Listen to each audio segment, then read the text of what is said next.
Welcome to the Times of Israel's daily briefing. Today is Wednesday, August 20th, day 684 of the war. Amanda Borschel-Dan here with our military correspondent Emanuel Fabian and political correspondent Sam Sokol. Thank you both for joining me today. Morning, Amanda. Hi, Amanda.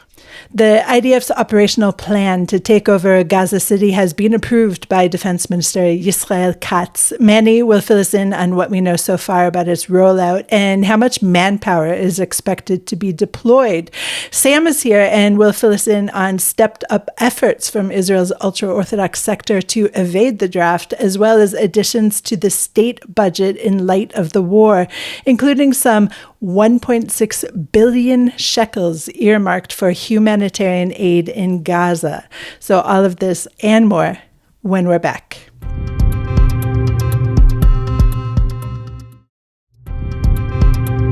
I'm Amanda Borschel-Dan here with our military correspondent Emanuel Fabian and political correspondent Sam Sokol.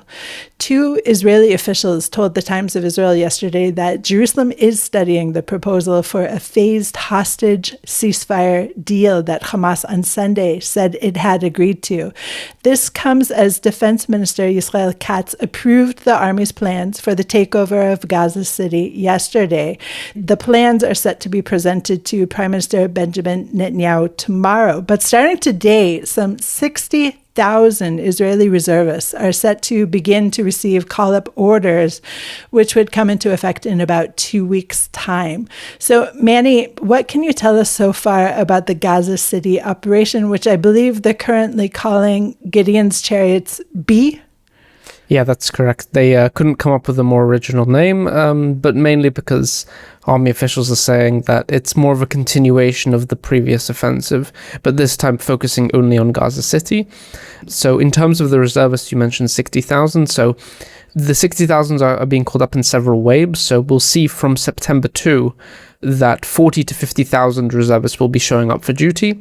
There'll be another wave in November, December, and a third wave in February, March of 2026, meaning that the army expects this operation to maybe drag on for several months, and it won't be something very quick. And I think that's mainly for the safety of the soldiers, not to rush in, but to carry out in a more slow and methodical manner. In addition to these 60,000 reservists, the army is also extending the reserve duty for many reservists who are currently in reserve duty by 30 to 40 days, and this would essentially bring the total number of reservists at a given time during the offensive to around 130,000. Not all of these reservists are going to participate in the offensive in Gaza City. Some will be replacing standing army troops on other fronts, Lebanon, Syria, the West Bank, and then they will be sent to Gaza instead. But in all, according to the plans that were approved by Katz last night, we're talking about 5 IDF divisions, which are tens of thousands of troops, which will participate in the offensive in Gaza City.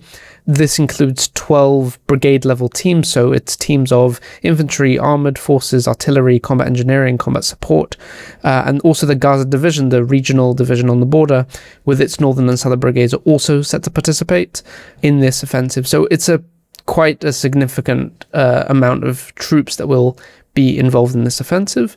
The timeline, is, from what we understand, is first the army will issue an evacuation warning for the civilians in Gaza City. It will then encircle Gaza City and then later on push into it. And at the same time, there's efforts to increase the humanitarian aid and infrastructure outside of the combat zone. So we're talking about establishing new field hospitals and new aid distribution sites and reopening the European hospital in southern Gaza to essentially enable the evacuation of the estimated 1 million Palestinians in Gaza City. So when you're talking about field hospitals and things of this sort, are you talking about IDF doctors that will now be treating Gazans directly? No, that's not the case. We're talking about international bodies that are running these field hospitals with some other countries. The UAE has one in Gaza that I believe that is still there. There are several that are run by various nations and aid groups, and the IDF has facilitated, or the COGAT specifically has facilitated their opening and making sure they get the supplies that they need and etc. This has been something since the beginning of the war. The IDF does not plan on treating Palestinians in Gaza. Okay, as you said, the tactic is essentially to encircle the city and then push in, and so the assumption is that most of the population will have to be moved ahead of this encirclement encirclement of the city? That's correct. There is the sort of a date that Israeli officials have given, that is October 7th, 2025. By then, the army wants to see the civilian population in Gaza City evacuate. If they don't in time, then the IDF will do what it has done in other cases, where it set up a checkpoint and evacuated civilians through the army-controlled areas safely and singling out Hamas members within them. But the IDF hopes that most will evacuate before they encircle the area.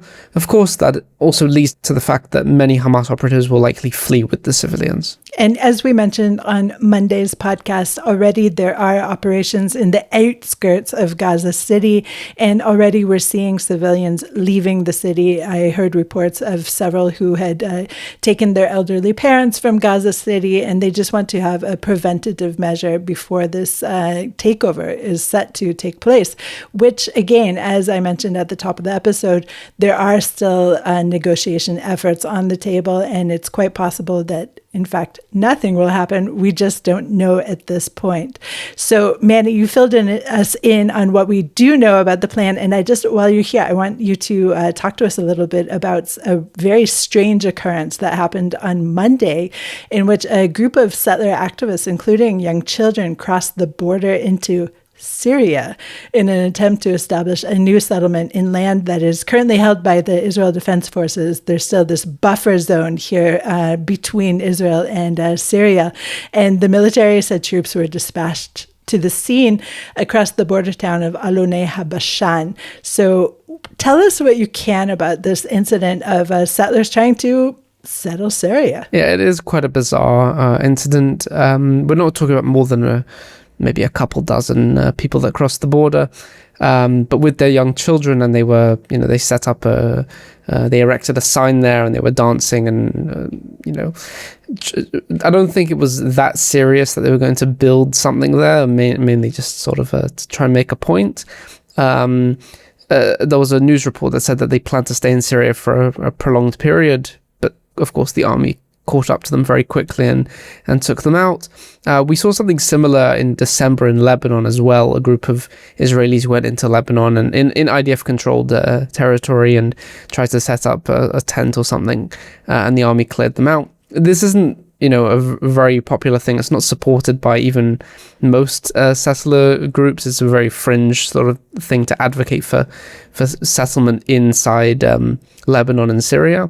Of course, it's much more popular, and we've even seen this from government leaders to support efforts to settle in Gaza, but still a bizarre incident. And the IDF is, deployed in Syria, but it's not watching every single point. It's mainly watching people coming into Israel rather than the other way around. So that's how this group actually got away with it for, I'm not sure how long they were inside Syria. I heard that they were there for at least maybe half an hour or 25 minutes or so. Okay, so definitely these kids have something to tell on the 1st of September when they go back to school, at least, right? Yeah, definitely. Okay, Manny, thank you so much for this update, and I'll let you go now. All right, bye-bye. We'll go to a short break.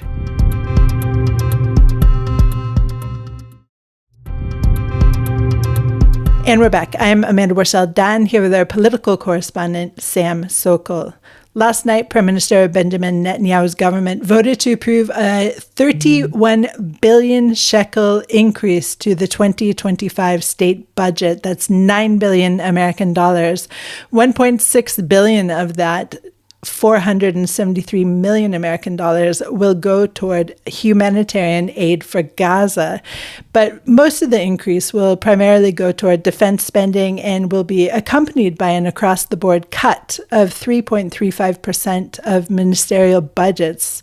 It's set to go into effect at the beginning of next year.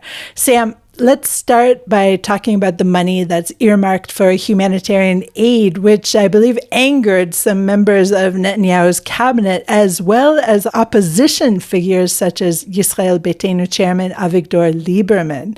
So what was the response to the proposal of $473 million going to humanitarian aid in the Gaza Strip? Well, yes, this really did cause a lot of anger on the hard right, while Bezalel Smotrich, the finance minister, has traditionally been opposed to humanitarian aid in Gaza. He has come around recently and is now pushing it as a critical component of Israeli military success in the Gaza Strip. However, Otzma Yehudit chairman and National Security Minister Itamar Ben-Gvir, a former political ally of Smotrich, has very much come out against it. He released a joint statement with Education Minister Yoav Kish yesterday morning, essentially saying that this money is being allocated in place of funding needed to increase security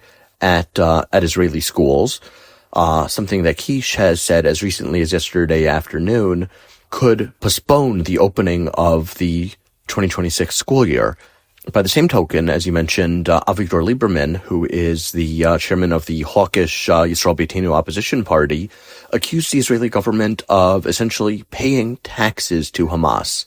He said this aid money is going to be hijacked when it's sent in the form of goods and food, will be hijacked by Hamas and be used by Hamas to fund its own operations. So there's really no point in sending in it at all, is what he was complaining. At the same time, opposition leader Yair Lapid didn't explicitly come out against the money earmarked for aid, but he did come out against the cuts that are being made at the same time to ministries across the board, basically saying that cuts to the health basket, the basket of services and medications that are provided to the public through public health care, cuts to the health basket will cause a public health crisis and could lead to the deaths of Israeli citizens. So, obviously the war is very expensive. It takes a lot of money, and even the previous version of the budget passed earlier this year seems to not have been enough. But, there's very, very big trade-offs. If you have to spend on one thing, you sort of, given what's in the budget, you sort of have to rob Peter to pay Paul in a way. Right. Sam, with all the opposition to especially the humanitarian aid in Gaza, part of this increase in the budget, do you think it's possible that the Knesset won't actually ratify it? So that remains an open question. The Moshe Gafni from United Torah Judaism, who until his party's exit from the coalition was chairman of the Finance Committee, had threatened to vote against ratifying the budget increase in the Knesset when it comes up for approval. Now, Netanyahu cannot pass this in the Knesset or any other legislation really without ultra-Orthodox help. The ultra-Orthodox parties left the government over its failure to pass a bill exempting yeshiva students from mandatory military service. And what that did is basically left him with 60 out of 120 seats. He now has a minority government and really is dependent on them. Now, whether or not they'll go through with this remains to be seen. Following the passage of the budget, Gafni put out a statement trying to spin it as less of a loss for the Haredi community. The Haredim were very angry because one of the things being cut was money for Haredi teachers under a program called Ofek Chadash, which provides additional money for programs in schools. Now, the Haredi schools are not and have never been eligible for Ofek Chadash. They don't teach the mandatory minimum of secular studies, and they have never received this money. This money was allocated towards them, but put on the shelf, so to speak, and frozen until they can meet eligibility requirements. So complaining that the money, which they're not eligible for, and they were never going to get anyway, seems a bit performative, as did his statement saying, oh, well, we managed to salvage some of it, so it's okay. So that sort of leaves up in the air whether or not the Haredim will vote one way or the other. But you also have to remember that the Haredim are in the middle of a massive fight with the coalition over the issue of ultra-Orthodox conscription, and it's entirely possible that as part of their self-declared quote-unquote war against government efforts to conscript Haredim, they could try to hold up this wartime budget addition in order to gain leverage to push through a bill that would give them at least more of an exemption than they enjoy at the moment. Okay, so in the same vein of performative politics, ultra-Orthodox leaders have called for an international day of prayer and fasting tomorrow, of course, in response to recent government efforts to conscript ultra-Orthodox yeshiva students and to arrest those who ignore government orders to enlist. Let me just set the scene once again for our listeners. And Haredi leaders say the military service is a threat to their way of life, and they'd like to keep the ultra-Orthodox men studying Torah, essentially. Some 80,000 ultra-Orthodox men aged between 18 and 24 are currently believed to be eligible for military service but have not enlisted. And the IDF has said it urgently needs 12,000 recruits due to the strain on standing and reserve forces.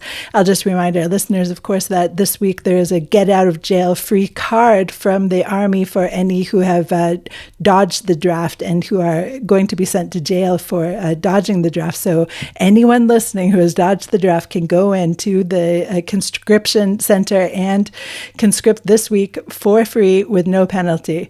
Now, tomorrow, prayer rallies are expected across Israel, with mass gatherings in Bnei Brak and Jerusalem at least slated to take place. So tell us a little bit about this day of prayer and fasting, Sam. And is this some kind of a traditional response, or at least is it being tied to a traditional day? So I think it's important to step back for a moment and note that after the beginning of really stepped up enforcement efforts against draft dodgers in recent weeks, the Haredi community basically declared war against the government. In fact, that was the headline on multiple ultra-Orthodox papers linked to the Haredi parties in the Knesset, was just war.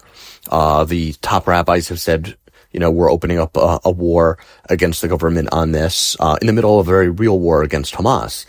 And what this has led to is weeks of protests outside of the Beit Lead military prison where the draft dodgers and evaders are being held. And we've seen two things scheduled for this week. The first is today is supposed to be a, quote, day of rage organized by the so-called Peleg Yerushalmi, the Jerusalem faction, a very extreme and hardline Haredi faction, which has been running violent protests against the draft for years, in fact, for decades. And tomorrow, the so-called mainstream Haredi rabbis and organizations are going to be running this International Day of Prayer, something a little more in line with traditional Jewish response, fasting, prayer. They're basically going to be saying the prayers of Yom Kippur Katan, which is a minor fast day on which the prayers of the Day of Atonement are recited, even though it is not Yom Kippur. And organizers say there are going to be protests in Antwerp, London, Paris, New York, Chicago, Miami, even in South America. Everywhere where there's a Haredi community, they are claiming that there's going to be a protest. There are also going to be protests in Bnei Brak and Jerusalem. And in fact, one event scheduled for tomorrow morning is a large talk at a yeshiva in Bnei Brak tomorrow morning at 11:30, featuring former Chief Rabbi Yitzchak Yosef, giving words of encouragement to those who have received draft orders and don't want to go. What's interesting about that is, according to the flyers being distributed, one of the three backers of the event is actually the Moatza Datit Bnei Brak, the Bnei Brak Religious Council, which is a taxpayer-funded government agency. So, it seems like the Haredi community is going all out, using all their resources to protest this. And I think what's sort of ironic and interesting here is that the Haredi line has always been that hishtadlut, that human endeavor, is unnecessary, for instance, in war, because if you pray and learn and study, God will defend you. The Haredi argument has always been the soldiers aren't really doing anything. The yeshiva students are doing everything, and we need to keep learning. But when their status as yeshiva students is threatened, we see them not relying on their prayers and on their study, but going out into the street, clashing with cops, blocking highways. And it's sort of, I think, to a certain degree, undercuts their messaging, especially because now we're in the middle of what's called Bein Hazmanim, which is basically the yeshiva, the vacation for yeshivas. And while they've been saying for a very long time, our learning is what defends the country. Our learning is what gives Iron Dome its efficiency. Our learning is what gives the success to soldiers in the field. Well, we're in the middle of a war and they've stopped the learning. So, I think that's sort of an important point to take home and to be aware of. Thank you for that, Sam. And listeners, please check out our live blog for more updates about today's day of rage and tomorrow's day of prayer and fasting. Sam, thanks so much for joining me today. My pleasure. Thanks for listening to the Times of Israel's Daily Briefing. Please check out another installment tomorrow. This episode was produced by Adina Karpuch. If you have any questions or comments about this or any other episode, please drop us an email to podcasts@timesofisrael.com. Until tomorrow, shalom.